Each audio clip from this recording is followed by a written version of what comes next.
देखिए, बैंकिंग से रिलेटेड एक इम्पोर्टेंट डाउट आता है कि for example state bank of India का एग्जांपल लेते हैं।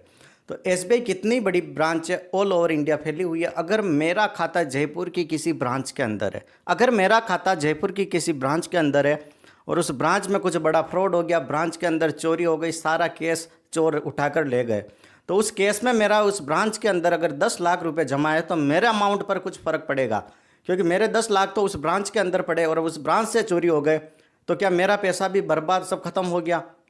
तो इस चीज़ को हम क्लियर करते हैं। पूरा लास्ट तक बने रहना, लाइक शेयर सब्सक्राइब जरूर कर दे।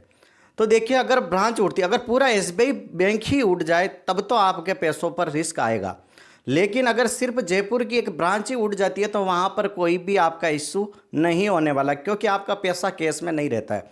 जैसे ही आपका जो 10 लाख रुपये पड़ा है वो सीबीएस सिस्टम में होता है, ठीक है, वो ऑनलाइन इनके डेटा में होता है। बैंकों की ऑल ओवर इंडिया जहाँ पर भी ब्रांच है सब जगह वो अमाउंट शो करता है। आप ऑनलाइन पेमेंट भी तो करते हो, वहीं से तो जाता है, तो आपका पैसा वहाँ पर केस नहीं होता। 100% आपका अमाउंट वहाँ पर सेफ रहेगा। चाहे बैंक के अंदर फ्रॉड हो जाए, उस ब्रांच के अंदर वो ब्रांच उठ जाए, वो ब्रांच बंद कर दे, सारी जिम्मेदारी SBI state bank of India की होगी। और अगर वहाँ पर जो भी चोरी हुई तो जितना भी लॉस होगा बैंक को खुद अपने लेवल पर फेस करना पड़ेगा। उसमें कस्टमर की कोई भी लाइबिलिटी नहीं होती, कस्टमर को कोई भी वहाँ पर लॉस नहीं होगा। क्लियर है एक चीज़ तो।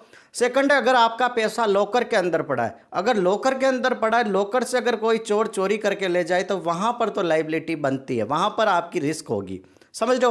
और बैंक से अगर ऐसा कुछ पैसा चला भी जाए तो एक 100 गुना जो आपके लॉकर की राशि होगी उसका आपको लौटा दिया जाएगा, ठीक है। और जो डीआईसीजीसी का 5 लाख का बीमा होता है वो लॉकर पर लागू नहीं होता है, वो सिर्फ आपके बैंक अकाउंट पे होता है। मान लो ऑल ओवर इंडिया ही एसबीआई जमा हो गया तो उस केस में सिर्फ 5 लाख का इंश्योरेंस दिया जाएगा। एसबीआई का मैंने एग्जांपल लिया, एसबीआई, बीओबी, वॉट कोई भी बैंक है। मैं नहीं कह रहा कि देखो रेपो ट्रेड बैंक है, इनमें कोई भी लॉस नहीं होता, बस एक एग्जांपल के तौर पे मैं समझा रहा हूँ कि अगर किसी पर्टिकुलर ब्रांच के अंदर पैसा चोरी हो जाए, कुछ भी हो जाए, तो भी आपका पैसा सेफ है, कोई भी टेंशन लेने की जरूरत नहीं है। Thank you so much. Channel बनाए हो तो लाइक